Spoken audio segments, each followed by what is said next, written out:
Thank you, Pierre-Louis, for the introduction. Thanks, François and Idris, to make it happen that I can give a lecture in this prestigious place. I will be reporting on work that, with the title already mentioned, that I have done with a number of people. I list here Eileen, Ariane, Patrick, Anthony, and Tom were students or postdocs of mine, and Ulrich, Didier, Sabine, Piotr, and Burlem are all co-workers on one or the other aspect of what I'm going to present to you. And the German Science Foundation is paying lots of my bills in various programs, which I'm very grateful for. And then the European Center for Medium-Range Weather Forecast has me on their team for 3 years as a fellow, and that's also in the is also part of this work as a background. Okay, so my talk is about a modeling framework that I developed starting 20 years ago when I was still an engineer and moved into climate research at the Potsdam Institute for Climate Impact Research. I will discuss two applications of multiscale modeling. One is the analysis of soundproof flow models. That's the analog of incompressible flow models for atmospheric applications.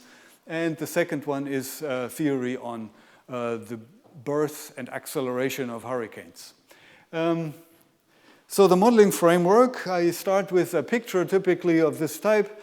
When you study processes in the atmosphere, you have to deal with cloud formation and similar things on very small scales, like 10 kilometers and time scales of 20 minutes. You think of the high and low pressure systems on the weather map that we see every day on TV. They develop over days and have a size of about 1,000 kilometers. And then when you go to planetary, it is even worse, of course, planetary scales and seasons and longer. Now, behind each of these pictures, when you open a textbook of theoretical meteorology, you find a different set of equations that are supposed to describe what's happening on these lengths and time scales. And on the 10 kilometer, 20 minute, this screen is not so good, but let me just listen to me. You don't have to read the equations. On the 10 kilometer, 20 minute scale, you basically have three-dimensional fluid dynamics with certain constraints as regards the sound propagation, but it's all the well-known mass balances, the momentum balances in three space dimensions as we know them from fluid dynamics. When you go to the weather scales, 1,000 kilometers and a couple of days, the equation in theoretical meteorology that's supposed to describe these processes is the quasi-geostrophic theory. And what it is a horizontal advection. This is just a horizontal flow vector of a scalar quantity q called the potential vorticity. It has to do, as the name says, with the vertical component of rotation, plus a little twist. But from this q, once you have it in space, in its spatial distribution, there are elliptic equations by which you can reconstruct the velocity field u. And then once you have u, you can advect the q, and this is how the dynamics proceeds. Now, obviously, between here and there, we have lost a lot of the beautiful fluid dynamics. It's just advection of a scalar and some balanced reconstructions of elliptic equations. Where did the mass balance and the momentum balances and everything go? So at the time, I was starting as a department head in the Potsdam Institute. And at the same time, I picked up my mathematics professorship at Freie Universität, and I was supposed to build a bridge. So I thought, how can I communicate all the folklore that's behind the meteorological derivations of these models? How can I communicate this with my friends in mathematics who are not meteorologists?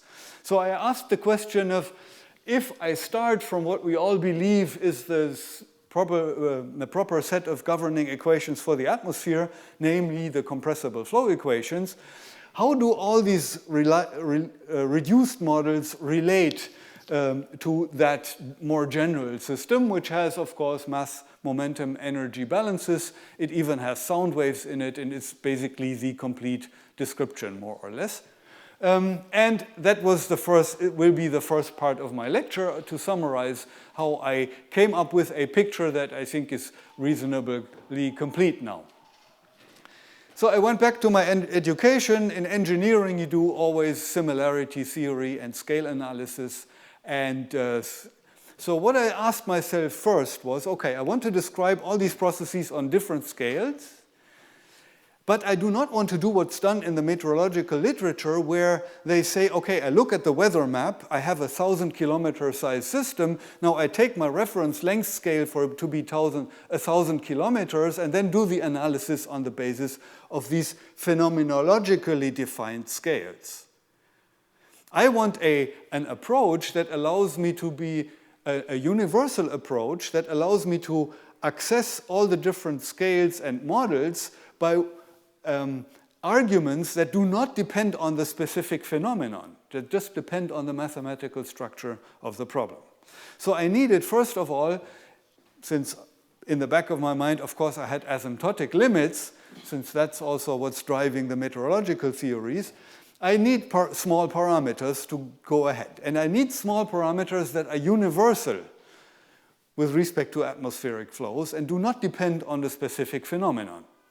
So I start counting some, and there are some obvious choices. The radius of Earth is 6,000 kilometers. Earth rotation rate is 24 hours per day, 1 over 24 hours.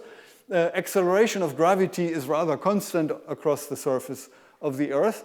The sea level pressure is just due to the height, the weight of the air in the atmosphere under the gravity.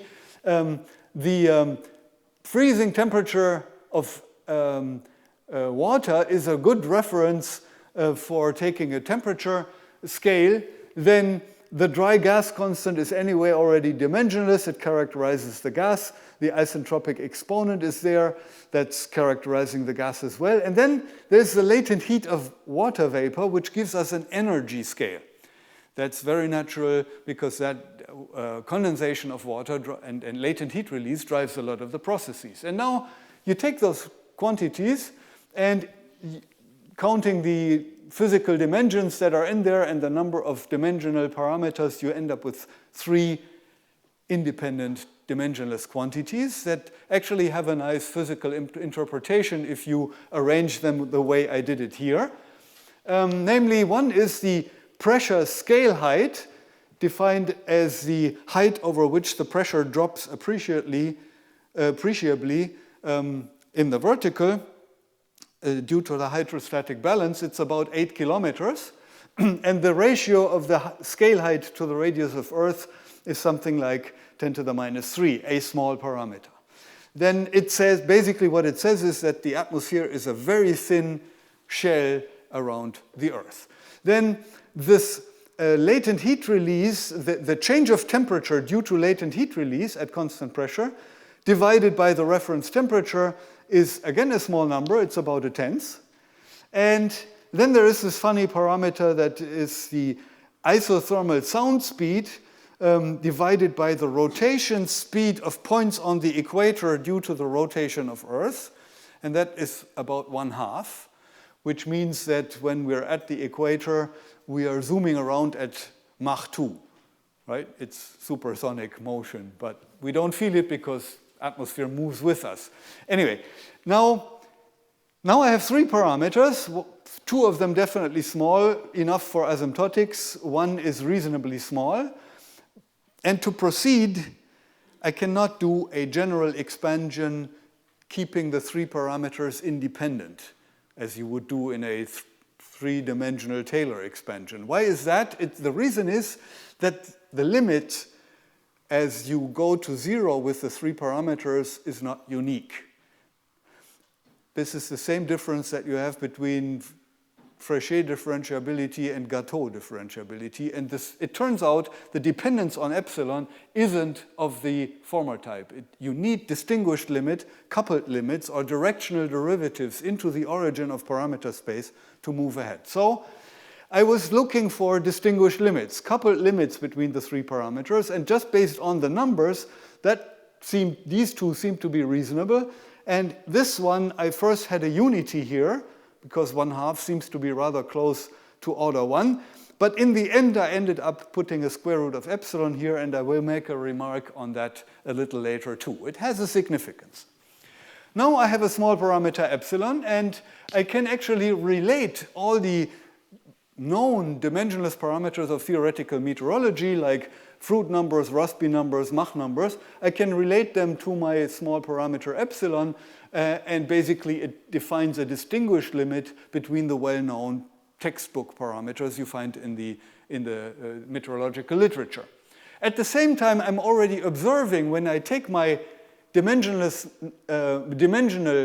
quantities here and I combine them according to this distinguished limit, I find out that my pressure scale height is now related to a couple of horizontal characteristic scales that the meteorologists talk about in their papers, again by powers of epsilon. There is, for example, the famous synoptic scale, that's the 1,000 kilometers of a weather map on the weather map. That's related now in the setup to the scale height by epsilon to the -2. And then there is the Obukhov scale, or external Rossby radius. It's epsilon to the -5/2. And then the planetary scale, etc., etc. So I'm having a first hint that I can, in fact, access the scales the meteorologists pull from phenomenological observations, that I can access them by rescaling my dimensionless coordinates that I will introduce by powers of epsilon, and access all the scales the meteorologists use and end up with in a different way. Okay, then I make everything dimensionless with the smallest scales of interest, the 10 kilometer, 20 minutes. I non-dimensionalize the space and time coordinates, the flow variables, pressure, velocity, temperature, etc. And by the way, there is another interesting twist. In the textbooks, you almost always get the reference velocity of the wind in the troposphere is about 10 meters per second. And hardly anybody tells you where these 10 meters per second are coming from. And then I talked to Martin Clausen at the time, other department head at Potsdam, and he said, isn't that the thermal wind somehow? But it's not so obvious, but when you take the numbers I had above again, it turns out that you can form a velocity, and that in fact is what is called the thermal wind. It's the shear velocity that you get due to horizontal temperature differences between the pole and the equator on planetary scales. And that very naturally sets the U reference as 10 meters per second about, or 12. And now that closes basically my last question that I had up to that point. Before that, I was still fiddling with U ref, but then I found it.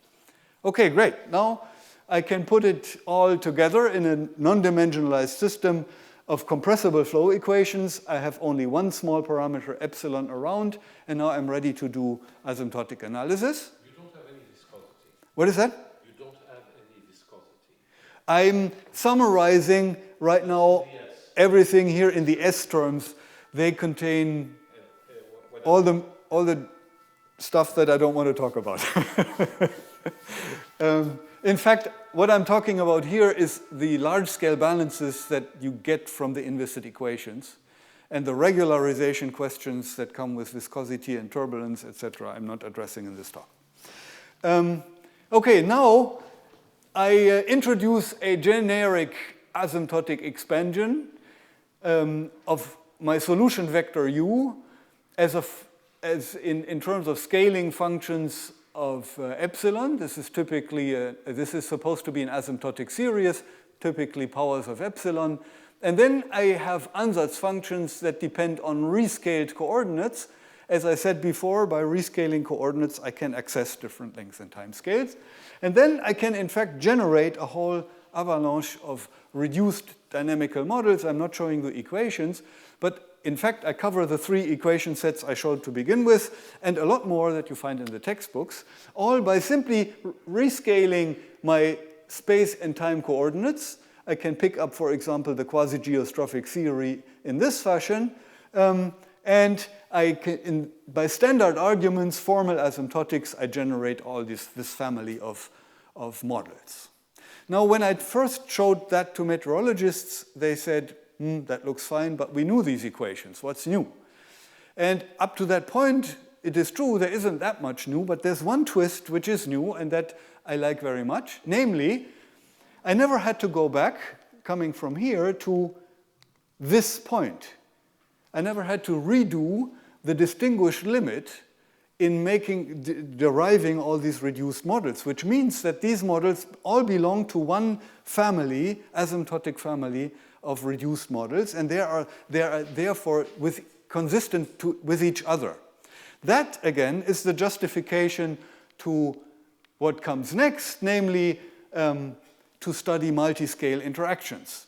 Since they are all compatible, live on the same distinguished limit, I can easily ask the question, how do quasi-geostrophic large-scale weather patterns interact with a fast-scale linear internal gravity waves cumulatively over the longer quasi-geostrophic timescale? That's now a justified question, and that's where the fun begins, of course, mathematically speaking, but also physically speaking. Okay, and then I summarized all of this in a diagram in an annual reviews report, and on the time scale and length scale, which are now all in units of the pressure scale height and the associated advection time, and then rescaled by powers of epsilon, I find at small scales the Boussinesq model, at the largest, at this intermediate scale here, the quasi-geostrophic theory. There's an analog for the planet, the planetary geostrophic equations. Then on a somewhat faster time, or coming from here, faster time scale, you have the hydrostatic primitive equations that are at the core of practically all the global weather and climate models today. And so this is the arrangement of these reduced models, and now I can start doing interactions. That finishes the first part of the lecture. This is the modeling framework. Now the second part of the lecture is on soundproof flow models, and the first steps towards the justification of what is called the pseudo-incompressible equation set that I'm working on with Didier Brèche at this time. So, interestingly, the pseudo-incompressible or soundproof equations, they live somewhere in this domain, and you can't pinpoint them on a cross point. So they cover a broader range, and that's what I would like to discuss with you or introduce you to. So here is a compressible flow equations, again, written in a somewhat different way and simplified a lot to focus on the issue. We are now looking at rather small scales. It's the 10-kilometer, 20-minute time scale, and Coriolis doesn't play a big role, and it's just gravity that we need to keep in the boat. So here's the mass balance, horizontal momentum, vertical momentum balance, and this equation I've written in a particular way, but it is nothing but when you take P, the definition is the density times what is called the potential temperature, you can think of it as entropy, then this is nothing but the advection equation for entropy written in conservation form using the mass balance. Now, in the literature, early on, 1962, Ogura and Phillips suggested what is called the unelastic model, and they said phenomenologically that the density in the atmosphere is essentially constant in time. The density fluctuations are rather small, even though you have large vertical velocities and in convection, for example, so that the gas has to expand under the pressure change that you experience coming from the bottom to the top. And they said, but still, there is flow divergence, but the density is almost constant. So what happens if I drop d rho dt from the equations and instead keep a divergence constraint that is sort of similar to the divergence constraint from incompressible flows, but now includes the vertical stratification of density? If you do that, in fact, you kill all the sound waves, so that's exciting because now you don't have to treat them numerically anymore. And that was a model that has been used a lot of in many, many studies to investigate numerically small-scale phenomena. There was a paper later on by Dale Duran who suggested, no, it's not the density that's almost constant, it's the pressure that's almost constant.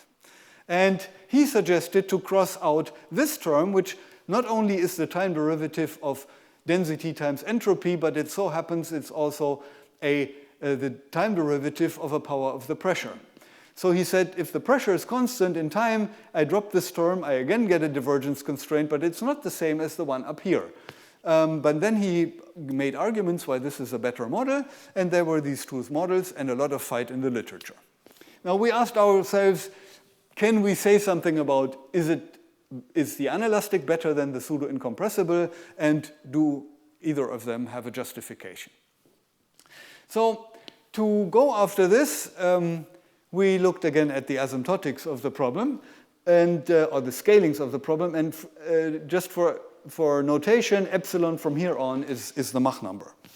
And then you again look at the dimensionless scalings, and you start with the characteristic frequency or inverse timescale of advection, which is velocity divided by the scale height. And you have the sound speed, the characteristic frequency being the sound speed, in this case the isothermal sound speed divided by the scale height. And when you non-dimensionalize by the advection time, then what you expect is, here it's dimensionless timescale unity by definition, and then the sound frequency is by a factor of 1 over Mach number larger than the frequency here, so sound waves are high frequency. That was expected. Then there is another phenomenon in the atmosphere, a very important one that the meteorologists find really worth studying, namely internal gravity waves. I like to call them the cafe latte waves or latte macchiato waves, because when you have a good cafe latte, you have the coffee at the bottom and the milk on top, and the interface between them sometimes is slowly meandering, even though the foam on top is flat and doesn't move. And that's an internal wave that's driven by the small density difference between the coffee and the milk. And that's an internal gravity wave. And in the atmosphere, these play, in fact, an important role. And they are driven by vertical gradients of the entropy.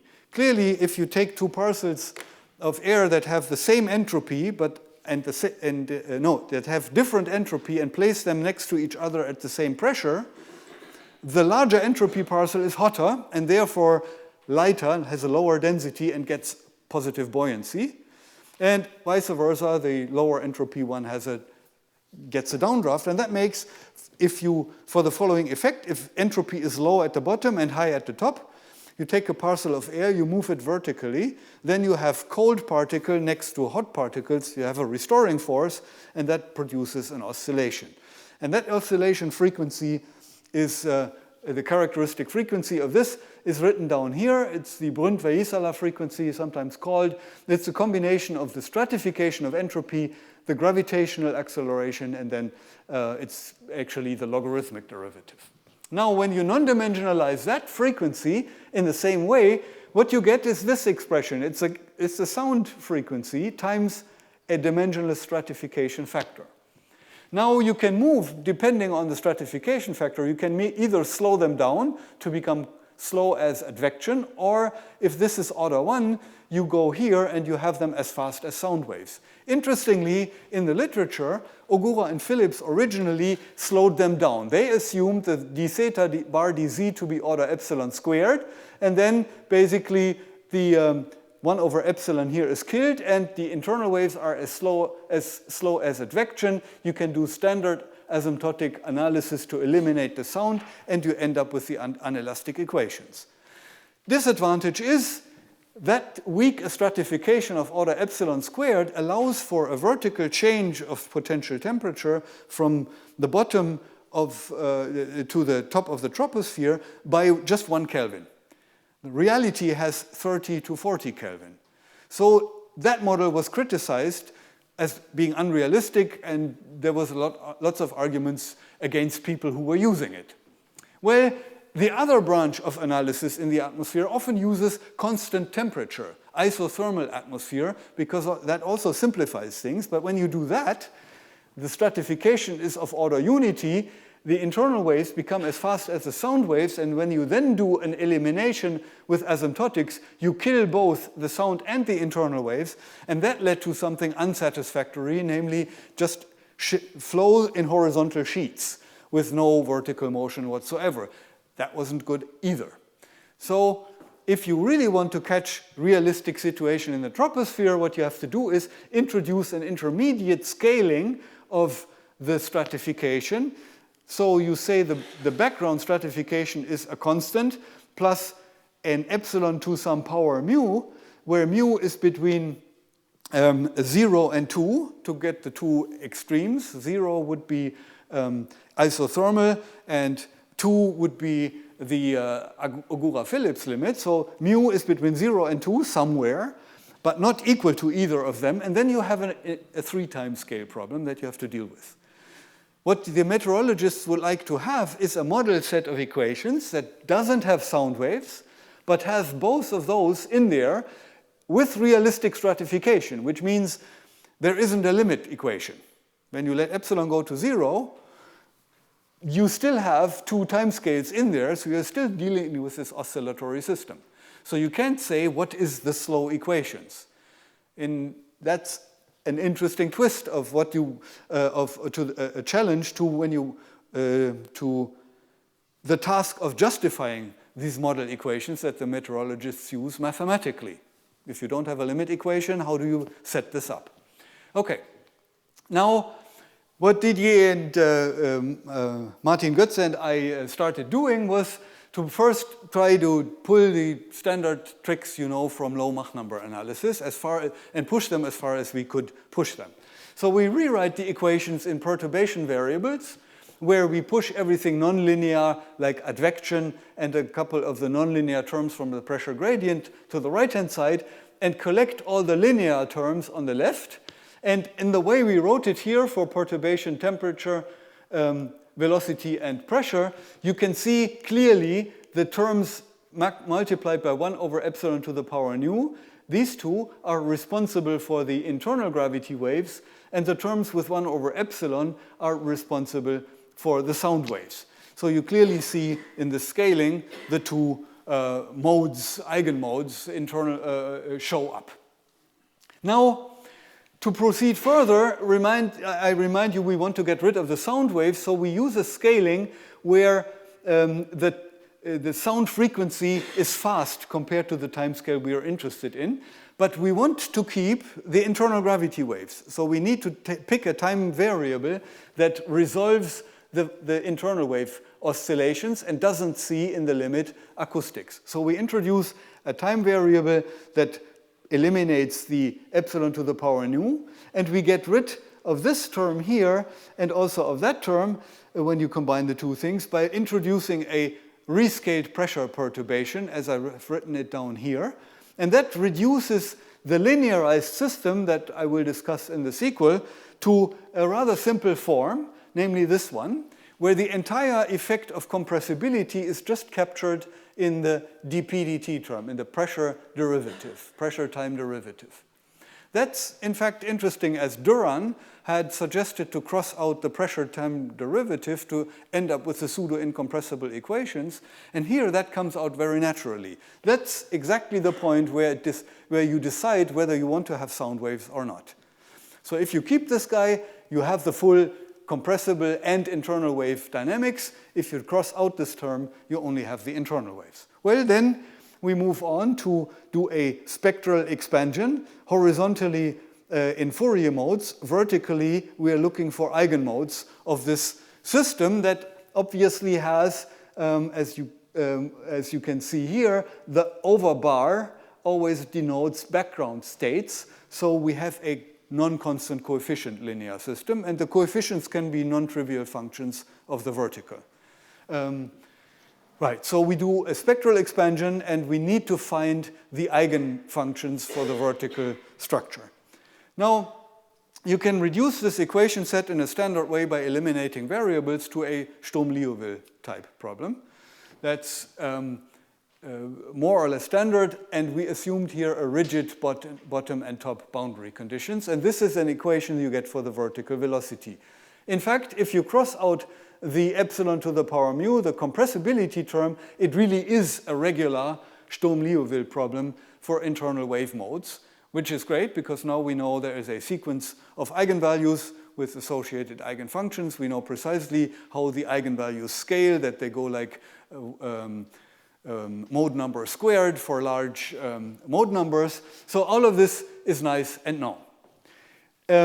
If you keep the compressible part, you have a nonlinear Sturm-Liouville type problem. The meteorologists call it the Taylor-Goldstein equation. And for frequencies that are comparably, eigenfrequencies that are comparable to the ones you get in the pseudo-incompressible case, so that would be the compressible versions of the internal gravity waves, this term is small, namely proportional to epsilon to the power mu, and you can expect to make some perturbation arguments to show that internal waves in the compressible system are close to internal waves in the limit, in the soundproof system. However, if you allow for frequencies that are large, of the order epsilon to the minus mu, then you have to reconsider everything and you find out this is the sound wave, the sound modes that come in, and they are possible with this equation set. So you have two families of solutions, one with the frequencies becoming smaller for higher mode number, that's the internal waves, and one with frequencies going up with wave number, that's the acoustic waves. That's all still in here. So then we were actually, in fact, as I hinted, to show rigorously, due to the smooth dependence of the Sturm-Liouville eigensolutions on the coefficients in the equation, that in fact the compressible and pseudo-incompressible eigenmodes and eigenvalues are close to each other by order epsilon to the power mu asymptotically. And then comes an interesting question that has to do with the validity of the models. It goes as follows. So we now know if epsilon is small, then the vertical structure functions of compressible and pseudo-incompressible models are comparable. They are close to each other. The frequencies are also close, but if the frequencies are close but not exactly the same, ultimately over long oscillation timescales, the phases will shift and the solutions will drift apart. We are interested, as I said before, in the long advection timescale. That's the slow process in the system. So therefore, we want the phases of the internal waves to stay close, asymptotically close, even over many, many oscillations comparable to the advection timescale. And that turns out to set a limit on this exponent mu here.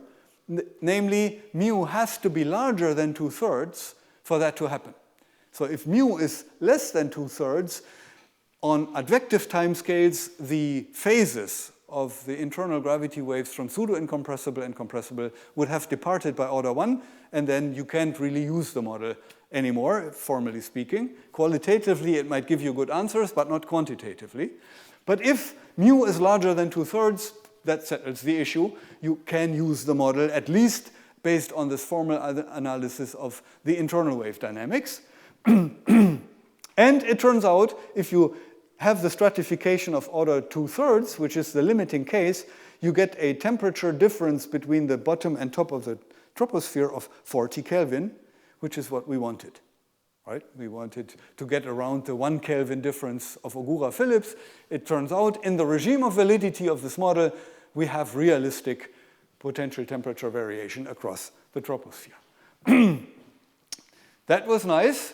And now here are a few more steps towards rigorous justifications. It's easy to show, in fact, that the linearized fast system conserves a weighted quadratic energy. So a weighted sum of the squares of my perturbation variables is exactly conserved under the dynamics. That's good. Then time derivatives are equally preserved in terms of a quadratic energy because the coefficients do not depend on time, and you simply take the time derivative of the system and you analyze it again, so that's fine too. The coefficients do not depend on the horizontal either, so therefore horizontal derivatives are also easily controlled and their quadratic energy is preserved. There's a problem with the vertical derivatives because we have the coefficients depending on the vertical direction. And then you cannot easily pull the tricks of just take a derivative of the equations and analyze, do some energy estimates, because you get 1 over epsilons whenever you have a derivative of the vertical structure functions in the game. And I want to discuss just one step of what we did here to control the derivatives. But before I do that, let me just make a brief remark on resonances.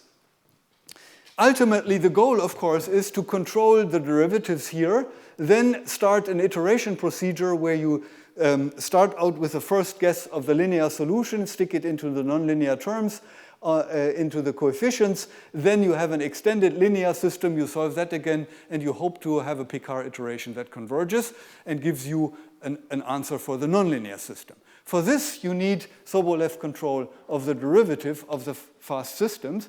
And in particular, you need to make a statement about resonances between the eigenmodes. When you stick them into the nonlinear part, it can so happen that 2 frequencies add up to a third frequency. And in that case, the 2 modes that are adding up would resonantly force the linear system, and then you fall on your nose. So you need to analyze very carefully the resonances in the system. So one thing we found out very quickly from what we studied so far was regarding the control of resonances is the following. We were able to show that internal gravity, when you take as a reference for the moment the lowest acoustic frequency as order 1, the reference for measuring frequencies, then internal gravity waves are slowed down proportional to epsilon to the power mu as epsilon goes to 0. So basically, the sequence of eigenvalues, eigenfrequencies of the internal waves, they get crushed into the origin.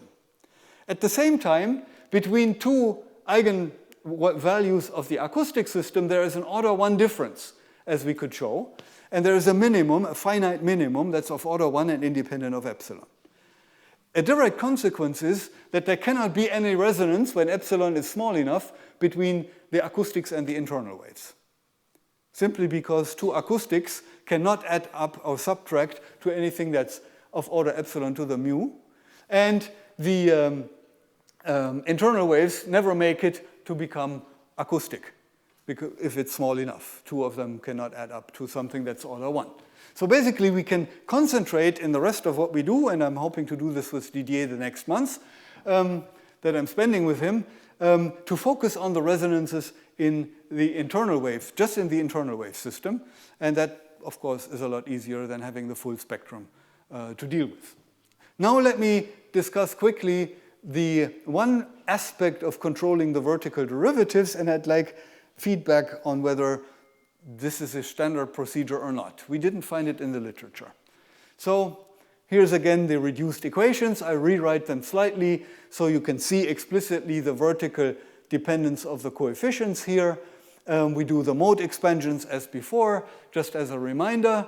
And then you go through a long chain of arguments, and I would just want to concentrate on one, namely the Sobolev regularity of the ansatz functions for vertical velocity comes, then and the temperature, velocity, and the pressure, with an argument that relies on asymptotically close to orthogonal eigenfunctions in the limit of large wave number, mode number. So there is a kind of a asymptotic large mode number orthogonality that we pull to make to show that there is regularity. And let me show you how this works. First of all, in the pseudo-incompressible case, this is what I'm focusing now on, we have the standard orthogonality relations between eigenfunctions on the one hand, and the some H1-like first derivative quadratic expression, scalar product, on the other hand. And that's easy to derive simply by taking the equation for 2 different eigenmodes and basically multiplying crosswise and then subtracting. And then you get orthogonality of the eigenfunctions and the H1 orthogonality, as I call it, for the vertical derivatives combined with the horizontal derivative term. And notice they come with different weights. the weight in the scalar product for the orthogonality of the eigenfunction itself is this term phi times the frequency, the buoyancy frequency squared, and for the H1 expression you only have the phi coefficient, which is a smoothly varying function and positive. Now we have this orthogonality, and then for the vertical velocity everything is easy. You expand the velocity in eigenmodes, you basically build the weighted L2 norm of the full function, you use the orthogonality of the eigenfunctions, and you find immediately the quadratic energy is conserved in time. Done. Then you use the same argument to say the same thing for the first derivative square, and you get an H1 semi-norm, which is also, in fact, constant in time. Great, so we have L2 and H1 covered for the vertical velocity alone. Now, the linear system was this. If you introduce the vertical spectral decomposition, you get from this the equations that relate all the vertical structure functions of temperature, velocity, and pressure to the W, and you can actually invert and solve for this. So here I have the temperature eigenfunction, velocity, and pressure eigenfunctions as a function of the vertical velocity structure function. Now, when we do the expansion of, say, the potential temperature, what we can use is that W eigenfunctions are mutually orthogonal. If that's the case, I can simply divide from here. I divide by the stratification, and then the potential temperature eigenfunctions are also orthogonal with a slightly different weight. So that's easy to get. And in fact, it turns out you can show that for example, a differently weighted H1 semi-norm of the potential temperature is also constant in time. Very good. And similarly for the L2 norm, a weighted L2 norm. When you go to the horizontal velocity structure function, things become more difficult because the relation to W consists of two terms. And now you have to make a decision. If you just simply divide by this expression here, then the orthogonality of the W star cannot be immediately turned into a control of the U expansion itself because of the presence of the omega squared in this relationship. There's two ways of going after this. One is easy, one is interesting. The easy one is, well, this is two expressions, so I simply consider U star to be a sum of a U star 1 and a U star 2, and I control them separately. And then I know if both of them have constant square norms, the sum of them is also controlled. That's the easy one. But it turns out that trick doesn't help us when we later on, which I'm not going to discuss, go to the compressible system. There you cannot pull the same trick because you're lacking orthogonality of the eigenfunctions in the first place. So therefore, we have invented this other approach, which goes as follows. So we do the expansion of U again in structure functions, and then we can derive for a weighted square norm of the vertical derivative a lengthy expression of this type, which is a triple sum over the horizontal modes. Those don't bother us. But then, of course, over the combination of K and L modes for the vertical structure functions. Now, AKL is proportional to delta KL. It uses the orthogonality of the W's, and it just collapses the double sum into a single sum. We're done. The B and the C are worse because we retain double sums in this case, and the summability of the W squared itself doesn't help us to say anything about double sums. So we need an argument that allows us to prove that even though we have this, instead of just a single sum over infinitely many terms, we have the square of that, we need to still say that this is limited and has a finite sum. And the argument that we came up with is,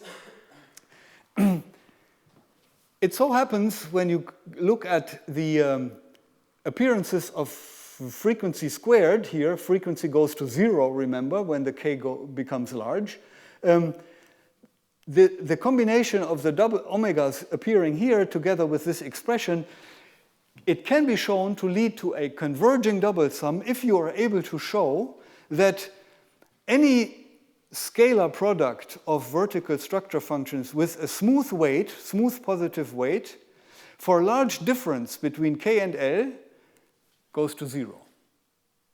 So that means when the frequencies differ from each other, the eigenmode numbers differ from each other by a large amount, the eigenfunctions become almost orthogonal under any weighted scalar product.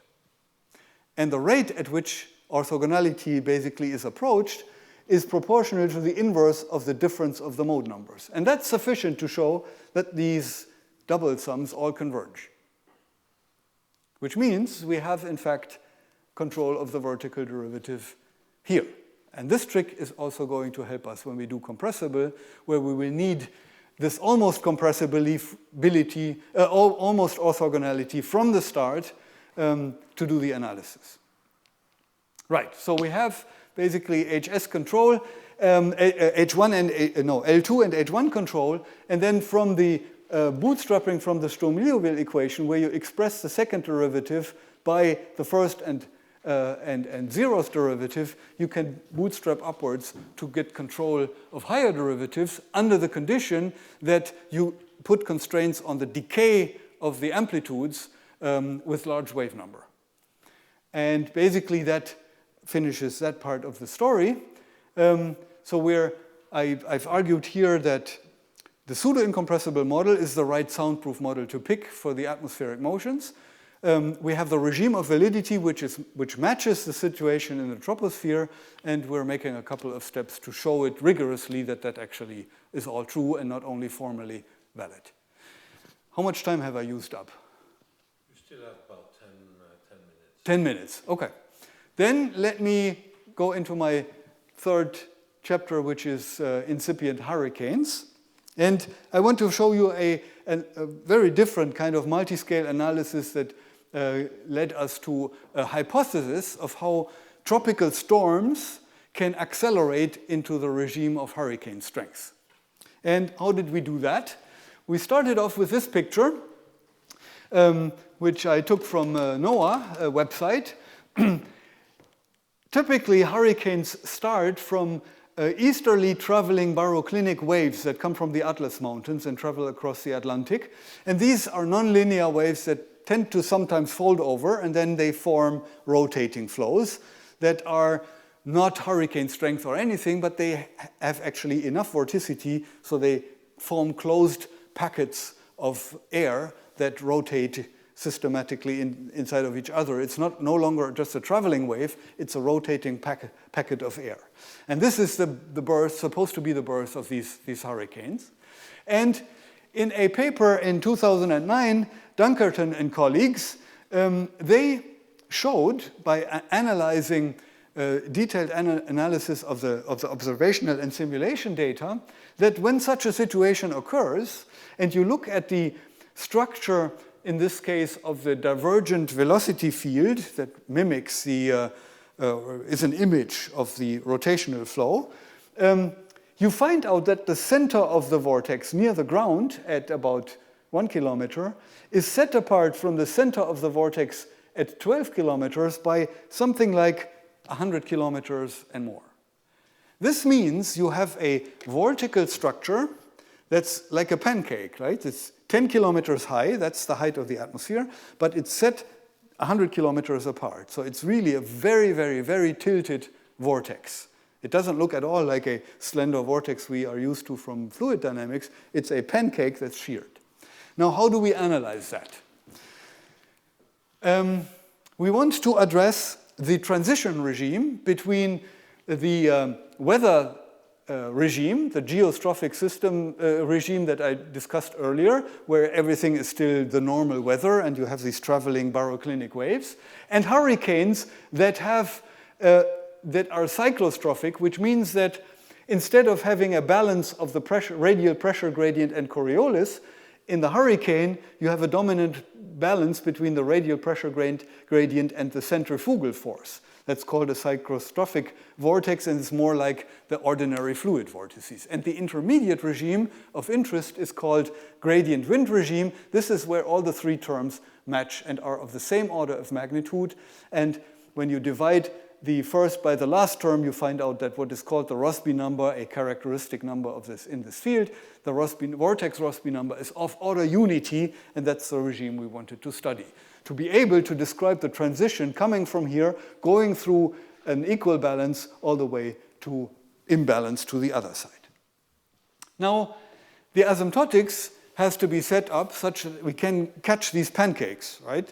So what we do is we introduce an ansatz that has in every horizontal plane a nearly axisymmetric flow, but the centers of the axisymmetric distributions are aligned along a curve that is allowed to tilt by 100 kilometers order of magnitude. That's how we set up the vortical structure. And then the length scales and time scales and velocity scales in the system come from the argument that when you have the folklore in the field says the spin-up of a hurricane is due to the sucking in of air from large distances, which is rotating with the Earth rotation rate, and you pull it in to the center. That's the pirouette effect we know from ice skating. If you ice skate and you have your arms stretched out, you rotate slowly, you pull the arms in, you spin up. That's the effect. Translated into physical terms, what it means is we want to keep the circulation on the large synoptic scale as we move into the vortex. So the vortex magnitude of circulation should be comparable to the magnitude of circulation in the environment. Okay? That's one constraint. And the second constraint is what I said before, namely we want to go from Rossby number small compared to 1 to Rossby numbers of order unity so that these two terms become comparable. And these two constraints, Rossby number is kept, Rossby number is scaled up from unity to order 1, and the circulation is maintained, gives us precisely the scaling we need to address that regime, namely the diameter of the vortex is by square root of epsilon smaller than the synoptic scale, and the velocity scale is by 1 over square root of epsilon larger than the synoptic velocity scale. And this is precisely the regime that captures the transition. And then we cranked the crank and did asymptotics, matched asymptotic analysis in this case. I don't want to bore you with the details, and I want to get to the exciting result. Essentially, the theory falls apart into two pieces. The first piece is the equation of motion of this meandering center line, and the interesting bit is that we get two terms. One looks a little bit like, this is the first term here, like the local induction approximation we know from ordinary vortices, where a curved vortex moves in the binomial direction proportionally to curvature and circulation. And the second term is more interesting. This psi expression here involves the entire core structure, meaning the radial distribution of circumferential velocity as a non-trivial component to the vortex motion, which means that the motion of the vortex is controlled in part by its own internal structure, and as we will see, the geometry of the vortex plays a crucial role in determining the evolution of the core structure. That's going to be the next slide. And now, one result we found, and that has to do with the quest for acceleration mechanisms, one result we reproduced from earlier studies by Sarah Jones and Frank and Ritchie was when you have a tilted vortex, the vertical velocity is basically forms at leading order a dipole where it goes up on one side and down on the other side, meaning that when the tilt is this way, the air goes down here and comes up and goes down and comes up. So we have this meandering motion. And at the same time, the velocity carries along in the vertical the potential temperature stratification from the background, which means that when you are at the top, the potential entropy perturbation is maximally behind the tilted vortex and minimal in front of the tilted vortex. Now, an easy criterion, we know this from acoustics, is the Rayleigh criterion. If you have an acoustic oscillation and you heat whenever the pressure perturbation is positive and you cool when the pressure perturbation is negative, you can amplify acoustics resonantly. Similarly here, if you heat in the hot spots and you cool in the cool spots, you can pump energy into the system. That's a qualitative statement Lorentz derived a long time ago, and it's a known statement. The kinetic energy is driven by this synchronization synchronization of heating and entropy perturbations. But how this pans out in such a vortex, nobody knew. Now we go ahead and we actually find the evolution equation for the u theta, which is the circumferential velocity, that consists of terms that you would also find in an axisymmetric case, so they are not interesting at this point, and a right-hand side that has a positive coefficient in a cyclone, times a term that has to do with a vortex tilt. And what it is first in the derivation, what it is the circumferential average of vertical velocity times the direction of the tilt. So basically it's the scalar product of the dipole vector of vertical velocity times the tilt vector. And in a neutral vortex, without heating, they are orthogonal to each other, and then this u star goes away and no amplification takes place. If, however, you decide to drive the vertical velocity also with a heating term, so you start putting energy in, you push the mass further up against the buoyancy, and then you can tweak the relationship between the vertical velocity dipole and the tilt vector, and you end up, in fact, with an expression for this effective coefficient that is a combination of the sine-cosine coefficients of the heating pattern, meaning the dipole vector, times the tilt vector. That means, depending on how you arrange the heating relative to the tilt of the vortex, you can either spin it up or spin it down. And this completely without any axisymmetric heating, which was so far considered to be the main driver of hurricane acceleration. This is completely non-axisymmetric. Even the average of heating over the entire domain is even zero in this case, but you get amplification by that resonance. And we tried it out. We used a 3D simulation code to basically drive with a heating term that looks a little bit like the diabatic effect on vertical velocity that you also get without the heating, but rotated by 90 degrees. And we can, in fact, see in this test that we spin up the vortex easily in a few hours from 10 meters per second maximum velocity to 30 meters per second. And Tom has more exciting results even now. And 30 meters per second is precisely hurricane strength 1. So that's where we basically go into the hurricane regime. And then the Rossby number isn't order 1 anymore. And if you want to go further, you need to refine the asymptotics, go to the next regime. But that's what we found here. In fact, here is Lorentz's equation. The kinetic energy satisfies a balance law with flux divergences. And on the right-hand side, you find, in fact, the scalar product of the potential temperature dipole times the heating dipole, and another term that's the analog for the axisymmetric perturbations. So we have a nice corroboration or link of our theory to the established literature by the meteorologists. And then now we are going further and do multiscale analysis of convective towers, which are really doing the heat release, right? It's narrow convective towers where the heat is released. Let me stop here. We are excited that it turns out the theory, although we have this multiscale process on top of everything, still goes through. We basically can use the same asymptotics, and the only, quotes, only challenge that we have to do is analyze carefully the boundary layer dynamics and the stochastic process that allows boundary layer air parcels to become buoyant and shoot up and become convective. So that will be an interesting combination of asymptotics and stochastic modeling for precisely this bridging of the convective inhibition threshold. But that's ongoing work in our project, and that brings me to the end of my talk.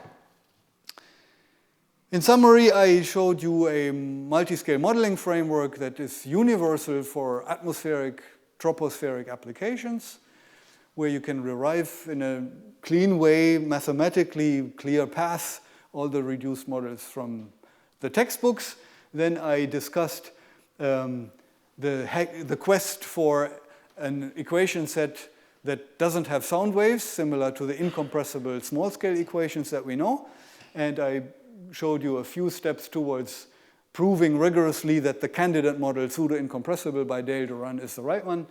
And then I showed you our theory on the acceleration of hurricanes that has this new mechanism of tilt and asymmetric heating in it. Thank you very much for your attention.